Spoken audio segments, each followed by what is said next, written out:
Hi అండి. Welcome back to our channel. అందరూ బాగున్నారా? ఇదైతే ఎర్లీ మార్నింగ్ అండి. నేను ముందు రోజు నైటే నానబెట్టేశాను డ్రై ఫ్రూట్స్. మనం బాదం పప్పు ఎప్పుడు డైరెక్ట్గా అలా తీసుకోకూడదు. చక్కగా ముందు రోజు నానబెట్టేస్తే మనకి పైనుండే పొర ఈజీగా వచ్చేసిద్ది. ఒకవేళ మీరు ఈవినింగ్ పిల్లలకి స్నాక్స్ లాగా ఇవ్వాలనుకుంటే ఎర్లీ మార్నింగ్ నానబెట్టేస్తే ఈవినింగ్ తీసుకోవచ్చు. ఏ డ్రై ఫ్రూట్స్ అయినా కూడా ఇట్లా నానబెట్టి తీసుకుంటే మంచిదంట. మా పాప ఊరెళ్ళిపోయింది. అందుకోసం వెజిటేబుల్ జ్యూస్ అయితే ప్రిపేర్ చేయట్లేదు. తను ఉంటే కంపల్సరీగా వెజిటేబుల్ జ్యూస్ అయితే ఇస్తా. దాంతోపాటు ఇట్లా నానబెట్టిన డ్రై ఫ్రూట్స్ అయితే ఇస్తాను.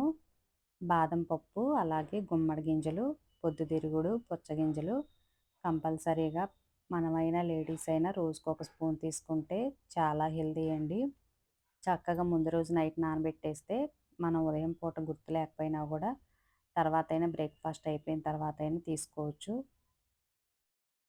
మేమైతే ఎర్లీ మార్నింగ్ హాట్ వాటర్ తీసుకున్న తర్వాత ఎక్కువ స్ప్రౌట్స్ అయితే బ్రేక్ఫాస్ట్గా తీసుకుంటున్నాము. ఈరోజైతే పెసర దోశ ప్రిపేర్ చేస్తున్నా. పెసలు కూడా ముందు రోజు నానబెట్టేశాను. పెసరపప్పు కాకుండా డైరెక్ట్గా పెసలే తీసుకున్నాను. ఎందుకంటే స్ప్రౌట్స్కి ఎక్కువ పెసలు ఇంట్లో ఉంటాయి కదా. ఎప్పుడన్నా గారెలు వేయాలన్నా, పెసర దోశ ప్రిపేర్ చేయాలన్నా పెసలే నానబెట్టేశాను. స్ప్రౌట్స్ ప్రిపేర్ చేయాలంటే 2 డేస్ ప్రాసెస్ అయితే ఉండిద్ది. ఒక్కరోజు మర్చిపోయి మనం వాటర్లో నానబెట్టకపోయినా కూడా స్ప్రౌట్స్ అనేవి రావండి. ఒక రోజంతా వాటర్లో ఉంచాలి. తెల్లారి బాక్స్లో వేయాలి. ఆ తెల్లారి మనకి స్ప్రౌట్స్ అయితే వస్తాయి. అంటే మనం స్ప్రౌట్స్ బ్రేక్ఫాస్ట్గా తీసుకోవాలనుకుంటే కంపల్సరీగా 2 రోజుల ముందు నుంచే మనకి పని ఉండిద్ది.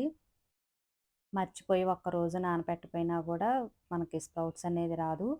అట్లా మర్చిపోయినప్పుడు ఇట్లా పెసర దోశ కానీ, లేకపోతే రాగి రవ్వ ఉప్మా, ఒక్కొక్కసారి అయితే ఇడ్లీ ప్రిపేర్ చేస్తాను, మల్టీగ్రెయిన్ ఇడ్లీ.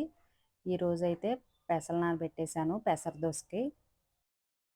నేను పెసలు మిక్సీ వేసేటప్పుడే 2 పచ్చిమిర్చి, చిన్న అల్లం ముక్క, అలాగే జీలకర్ర, కరివేపాకు వేసి మిక్సీ అయితే వేసాను. ఈ పెసర దోశకి కంపల్సరీగా ఆనియన్స్, చిన్న చిన్న కట్ చేసిన అల్లం, జీలకర్ర, పచ్చిమిర్చి వేసుకుంటే చాలా రుచిగా ఉండిద్ది. ఒక్కొక్కసారి అయితే ఉప్మా కూడా వేస్తానండి. మా ఇంట్లో వాళ్ళకి చాలా ఫేవరెట్ ఉప్మా పెసరట్టు. ఉదయం అంటే మనకి చాలా హడావుడిగా ఉండిద్ది. ఈరోజైతే నేను ఉప్మా ప్రిపేర్ చేయలేదు, పెసర దోశ వేశాను. ఇంకా కర్రీ అయితే వంకాయ కర్రీ చేయాలి. మొన్న ప్రదీప్ అయితే 2 డేస్ హాలిడేస్ వచ్చిందని తను ఊరెళ్ళాడు, అమ్మ వాళ్ళ ఊరు. అక్కడ ఇంట్లో వేసిన వంక చెట్లు ఉంటే వంకాయలు పంపించారు. అంతకుముందు చిన్నప్పుడైతే చెట్టుకి కాసిన వంకాయలు, ఇంట్లో ఉండే కాకరకాయ, దొండకాయ కర్రీ చేస్తుంటే ఎప్పుడు ఈ కర్రీ అయినా, పొటాటో, క్యారెట్ అటువంటివి కొంచెం చేయొచ్చుగా అనేవాళ్ళం. కానీ వాటి విలువ ఇప్పుడు తెలుస్తుందండి. ఇంట్లో మందులు లేకుండా పండించిన కూరగాయలు ఎంత రుచి పక్కన పెడితే మెయిన్ మనకి చాలా ఆరోగ్యం అని ఇప్పుడు తెలుస్తుంది. మీరు వంకాయ ఫ్రై చేయండి. ఇట్లా 5 నిమిషాల్లో మగ్గిపోయింది. అదే మనం బయట కొనుక్కున్నవి అయితే చాలా గట్టిగా ఉంటాయి. దొండకాయ అయినా వంకాయ అయినా అమ్మ వాళ్ళు చిన్నప్పుడు కత్తిపీట పెట్టి కొంచెం పెద్ద సైజు కట్ చేసినా కూడా ఈజీగా మగ్గిపోయాయి. ఇప్పుడు మనం ఎంత సన్నగా కట్ చేసినా కూడా ఆ టేస్ట్ అనేది రావట్లేదు, మగ్గట్లేదు. ఎక్కువ ఆయిల్ కూడా వేయాల్సి వస్తుంది. చేలో వేసిన బీరకాయలు కూడా అంతే. బాగా బీరకాయ కర్రీ పాలు పోసి ప్రిపేర్ చేసేవాళ్ళు, లేకపోతే చట్నీ ప్రిపేర్ చేసినా కూడా ఎంత టేస్ట్గా ఉండేదో.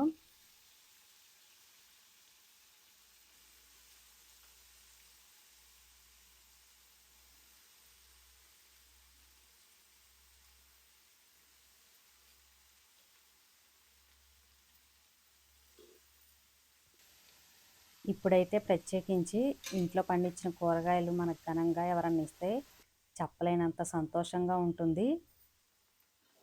నేను సన్నగా కట్ చేయలేదు, మీరు చూశారు కదా. తాలింపు వేసిన 5-6 నిమిషాలకే భలేగా మగ్గిపోయినాయి. మా అమ్మ వాళ్ళు ఎప్పుడు పొలంలో ఉన్న టమాటా, బీరకాయ, అలాగే కాకరకాయ, దొండకాయ అవి ఎప్పుడు చేస్తూ ఉంటుందని ఒక్కొక్కసారి అయితే ఎవరికీ తెలియకుండా టీచర్స్‌కి కూడా తీసుకెళ్ళేవాళ్ళమండి. ఎందుకంటే ఎప్పుడు ఇంకా ఆ కాకరకాయలు, దొండకాయలు, టమాటా, బెండకాయి, ఇంకా గోంగూరైతే నిరోదాటలో ఒకవైపు సాల్లాగా పెట్టేసేవాళ్ళు. ఎంత గోంగూర తీసుకొచ్చేవాళ్ళో పప్పులోకి, గోంగూర పచ్చడికి. కానీ అప్పుడు రుచులు వేరని ఇప్పుడు తెలుస్తుంది. మిస్ అయిన తర్వాత తెలిసిద్ది గదా! నేను ఆయిల్ గూడా చాలా తక్కువ వేశానండి. అయినా గూడా కర్రీ మాత్రం టేస్ట్ చాలా బావుంది. ఇప్పుడు మనం ఏ వెజిటబుల్స్ అయినా ఎక్కువ ఆయిల్ వేస్తేనే టేస్ట్ వచ్చిద్దనేసి వేస్తున్నాం.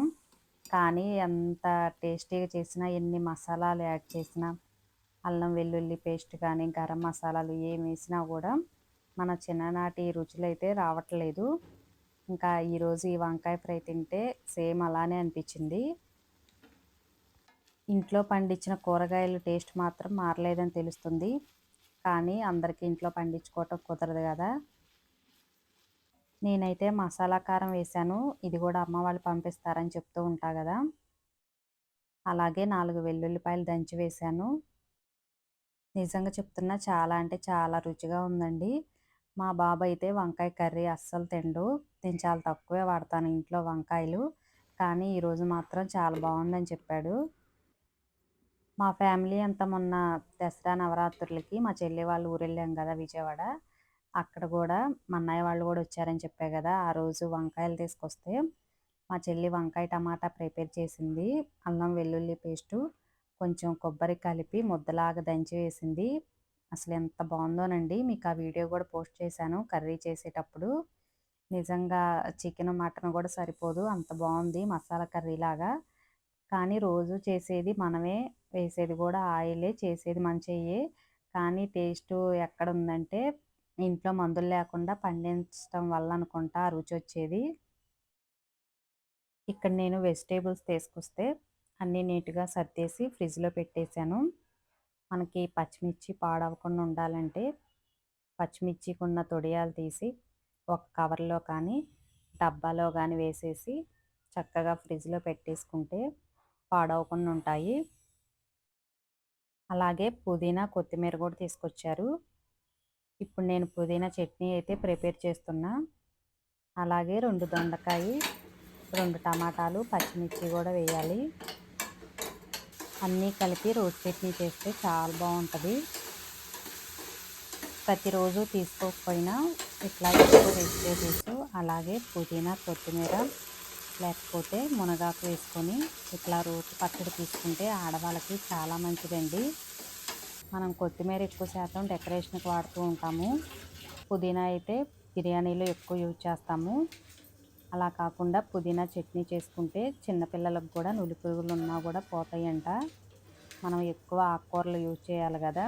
ఇట్లా చట్నీలు చేసేటప్పుడు పుదీనా, కొత్తిమీర లేకపోతే మునగాకు ఎక్కువ వేసుకొని రోటి పచ్చడిలా తీసుకుంటే మంచిది. పుదీనా ఆకు, కొత్తిమీర ఆకు కట్ చేసి సాల్ట్ వాటర్‌లో వేశానండి. ఈ చట్నీ ప్రిపేర్ చేస్తూ కూరగాయలతో పాటు కొబ్బరికాయలు కూడా తీసుకొచ్చారు. అవి కూడా పగలగొట్టి కొబ్బరి తీసి ఫ్రిడ్జ్‌లో పెట్టేశాను. ఎందుకంటే స్ప్రౌట్స్‌తో పాటు తీసుకోవాలి కదా! లేకపోతే బాయిల్ చేసినప్పుడు కూడా తాలింపులో ఎక్కువ మిక్సీ వేసి వేస్తున్నాను. మీరు అన్ని వీడియోస్‌లో చూస్తున్నారు గదా!